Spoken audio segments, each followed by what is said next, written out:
আল্লাহ তাআলা মুসলমানদের জন্য ঈদের দিনকে আনন্দ, ইবাদত এবং কৃতজ্ঞতার দিন হিসেবে নির্ধারণ করেছেন।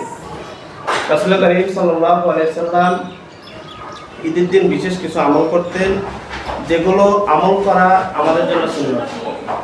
রাসূল করিম সাল্লাল্লাহু আলাইহি সাল্লাম যে আমলগুলো করতেন সেগুলো আমল করা আমাদের জন্য কি সুন্নাত। ঈদের দিন সকালে খুব ভোরে ঘুম থেকে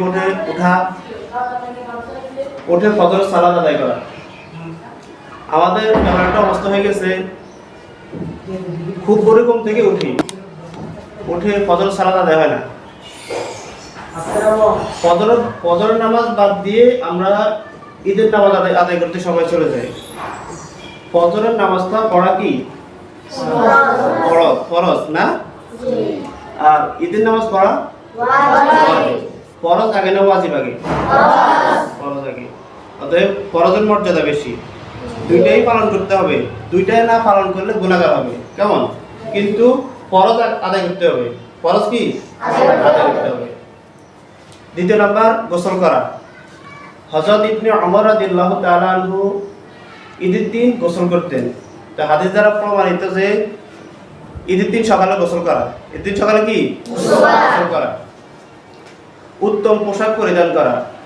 উত্তম পোশাক মানে এই না যে নতুন পোশাকে পরিধান করতে হবে, নতুন পোশাক ছাড়া ঈদের দিন এমন না।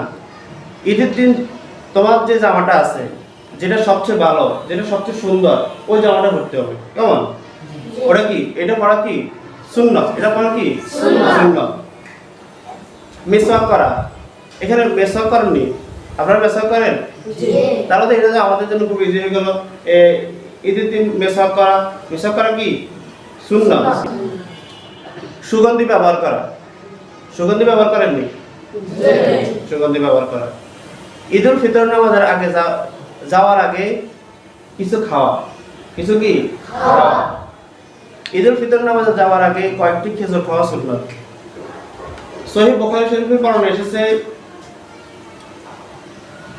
রাসূল করিম সাল্লাল্লাহু আলাইহি সাল্লাম ঈদুল ফিতর নামাজে যাওয়ার আগে কয়েকটি খেজুর খেতেন।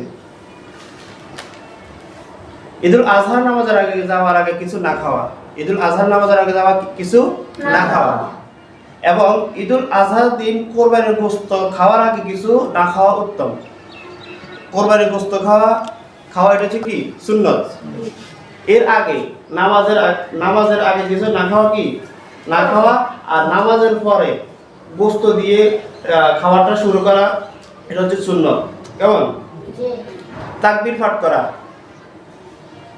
আল্লাহু আকবার, আল্লাহু আকবার, লা ইলাহা ইল্লাল্লাহ, আল্লাহু আকবার, আল্লাহু আকবার, লিল্লাহিল হামদ।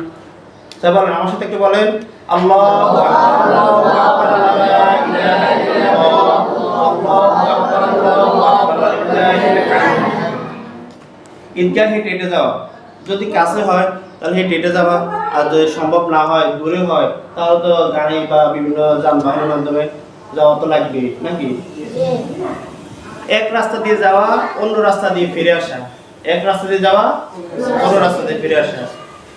সহিহ বুখারী শরীফে বর্ণনা এসেছে, রাসূল সাল্লাল্লাহু আলাইহি সাল্লাম এক রাস্তা দিয়ে যেতেন, অন্য রাস্তা দিয়ে ফিরে আসতেন। এক রাস্তা দিয়ে যেতেন, অন্য রাস্তা দিয়ে ফিরে আসতেন। ঈদের সালাত আদায় করা। ঈদের সালাত আদায় করা, কেমন? মুসলমানদের সাথে শুভেচ্ছা বিনিময় করা। সাহাবায়ে কেরাম একজন আরেকজনের সাথে একজন অপরজনকে বলতেন, তাকাব্বালাহু মিন্না ওয়া মিনকুম, তাকাব্বালাহু মিন্না ওয়া মিনকুম। আল্লাহ আমাদের ও আপনাদের সকল আমল কবুল করুন, আমিন। কেমন? তাকাব্বালাহু মিন্না ওয়া মিনকুম। আল্লাহ বেশি বেশি জিকির করা, আল্লাহর বরত্ব বর্ণনা করা। ওয়ালা তুকাব্বিরুল্লাহু আলা মা হাদাকুম, তোমরা আল্লাহর বরত্ব বর্ণনা করো, তোমরা আল্লাহর বরত্ব বর্ণনা করো। ঈদের সালাত কোরবানিদের ক্ষেত্রে এটা ঈদের সালাতের পরে কোরবানি করা। কেউ যদি ঈদের সালাতের আগে কোরবানি করে সেটা সুন্নতের খেলাফ। সেটা কি সুন্নতের খেলাফ। কেউ যদি মনে করে যে আমি ঈদের নামাজ পড়তাম না, ঈদের নামাজের আগে ফজরের নামাজ পড়ে আসি গরু জবাই করে দেব, তাই এটা কি? এটা কি সুন্নতের খেলাফ। হাদিস দ্বারা বুখারী শরীফে একটা হাদিস আছে, রাসূল সাল্লাল্লাহু আলাইহি সাল্লাম বলছেন যে ব্যক্তি নামাজের আগে গরু জবাই করলো সেজন্য তার জন্য গোশত প্রস্তুত করলো। কি করলো? গরু জবাই করছে, নামাজের আগে আগে গরু জবাই করে দিচ্ছে। জবাই করে দেওয়ার পরে এখন সেটা হলো গোশত খাওয়া হইব, তার কুরবানি হইতো না। তার কি হইতো না? কুরবানি। এটা বুখারী শরীফের হাদিস।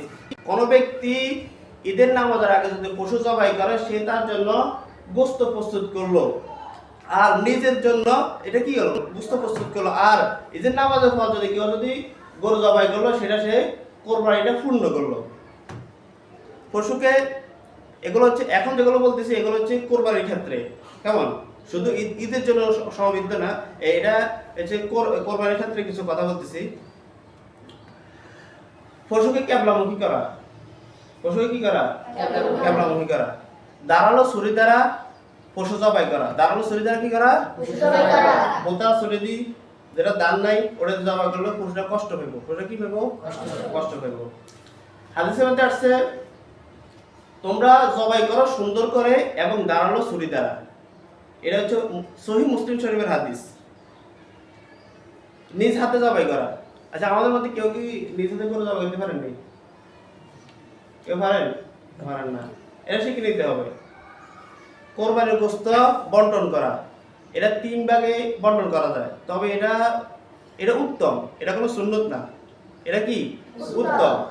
এক হচ্ছে নিজের জন্য, একটা অংশ নিজের জন্য রাখা, একটা অংশ ওই আত্মীয়স্বজনের জন্য রাখা, একটা অংশ গরিব মিসকিনদের জন্য রাখা। এই 3টা অংশ। কেমন? 3টা ভাগ। তবে কেউ যদি মনে করে যে আমি কাউকে দিতাম না, আমি কাউকে দিব না, আমি পুরো করে একা খেয়ে ফেলবো, তাহলে এটা খাইবো, কিন্তু মানে তার কোরবানি কোনো ক্ষতি হইতো না। তবে এটা মানবিক দৃষ্টি থেকে এটা গ্রহণযোগ্য না। কারণ রাসূল সাল্লাল্লাহু আলাইহি সাল্লাম যখন ঘরে ভালো কোনো খাবার রান্না করত, ওই গোশত যদি রান্না করতো একটু ঝোল বাড়া দিত প্রতিবেশীদের দেওয়ার জন্য, আর আমরা এত বড় একটা গরু জবাই করলাম, এত বড় গরু দিয়ে কোরবানি করলাম, এখন আমরা কি করছি যে পুরো গরুটা খাইয়ে নিছি। এটা হইলো না। তাহলে এটা উত্তম হচ্ছে কি 3টা ভাগ করা। কয়টা ভাগ করা? 3টা। একটা হচ্ছে কি নিজের জন্য, আরেকটা আরেকটা আচ্ছা, কোরবানি সম্পর্কে আমরা কয়েকটি মাসালা শুনি। সামর্থ্যবান ব্যক্তির উপর কোরবানি ওয়াজিব। কাদের উপর কোরবানি ওয়াজিব? আপনাদের বাপ মারা তো কোরবানি দিবে না? ওনাদেরকে বলে দিবেন যে সামর্থ্যবান ব্যক্তির উপর কোরবানি ওয়াজিব, যার নিসাব পরিমাণ সম্পদ আছে। বর্তমান সময় ঋণ বাদ দিয়ে অবশিষ্ট টাকা 1,75,000 টাকার মতো যদি থাকে কারো কাছে, তার উপর কোরবানি ওয়াজিব। সম্পদ থাকলে হইব। কেমন? জমা টাকা থাকতে পারে, সম্পদ থাকতে পারে, তাহলে তার উপর কোরবানি কি ওয়াজিব। কত টাকা? 1,75,000 টাকার মতো। কেমন? আচ্ছা, রাসূল সাল্লাল্লাহু আলাইহি সাল্লাম বলছে যার সামর্থ্য আছে অথচ সে কোরবানি করলো না, সে যেন আমার ঈদগাহের নিকটেও না আসে।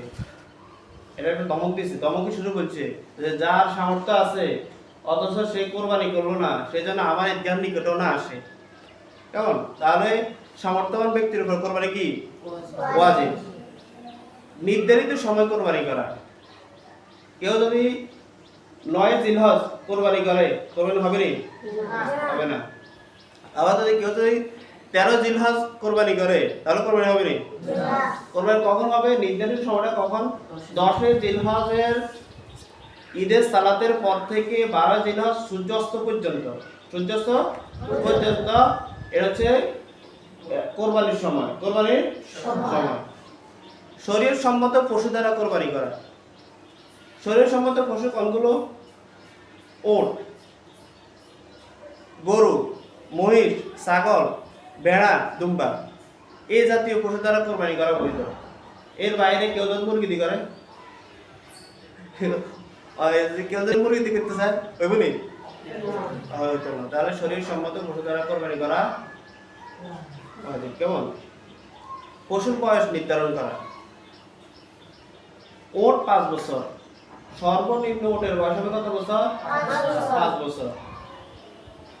গরু মহিষের বয়স হবে 2 বছর। গরু মহিষের বয়স কত বছর? 2 বছর। ছাগলের বয়স 1 বছর।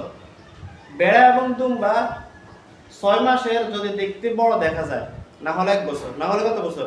1 বছর। ত্রুটি মুক্ত পশু দ্বারা কোরবানি করা, ত্রুটি যুক্ত পশু দ্বারা কোরবানি করলে কোরবানি হবে না। অন্ধ, খোঁড়া, দুর্বল, রোগাক্রান্ত এই জাতীয় পশু দ্বারা কোরবানি করলে কোরবানি হবে না। আল্লাহর নামে জবাই করা, জবাই কার নামে করব? মানুষের নামে কোরবানি জবাই করলে হবে? আল্লাহ ছাড়া কারণ যদি কেউ যদি জবাই করে তাহলে হবে? জবাইয়ের সময় তাকবীর বলা, জবাইয়ের সময় কি করব? তাকবীর বলব। তাকবীর কি? বিসমিল্লাহি আল্লাহ আল্লাহু আকবার, বিসমিল্লাহি আল্লাহু আকবার।